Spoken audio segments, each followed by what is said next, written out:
یو زرګر و هغه په محفل کې خپله ګنډه راکوله وکړله او په هغې کې چې ده سره کوم غمي و کومې ګوتمې وې قیمتي سامانونه یې سره وو هغه یې پکې وښول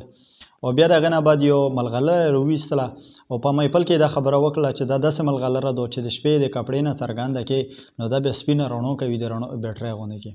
په دا محفل کې یو غال و هغه په دغه سړي پسې مسلسل چولو شو ته دا پیرې چې په سفر باندې به یې ستللو یو زوی کې په سفر ورسره ملګری شو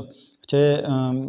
کله به ماسخوتن څه ولوستل نو دغه زرګر سړي به خپلې کپړې وویستلې خپل سمونونه به یې کېښول او دا سړی نه دغه به هم خپلې کپړې وویستلې و دغه غال به د شپې روچات شولو ور دغه زرګر ټول سمونونه به وکتل و به لټول تلوشي به وکړه خو هغه ملغلره به پیدا نه شوله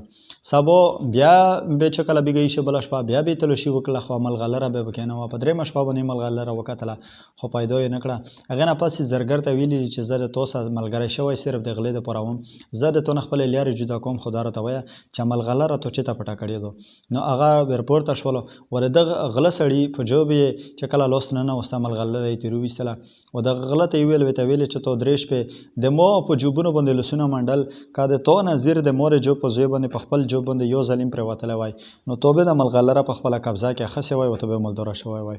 ټیک مثال دغه شانته د موږ مسلمانانو انسانانو دی چې موږ همیشه لپاره د بل په غلطو باندې د بل په خویونو باندې د بل په خوشحالو په غمونو باندې سوچ وي او خپل ځان د مونږ ویر دی که چې ته لږ غوندې کې سوچ او فکر مو په خپل ګریوانو کې وکړه مو ته به خپل ښه ډېر صفتونه د الله رب عزت ډېره خوشحالۍ ولیدلی شي او دغه شانته خپل ډېر غیبونه نقصانونه به په مونږ کې هم ولیدل شي چې په نوره کې کوم لټوو په کار دا چې هغه مو د خپل ځان نه وباسو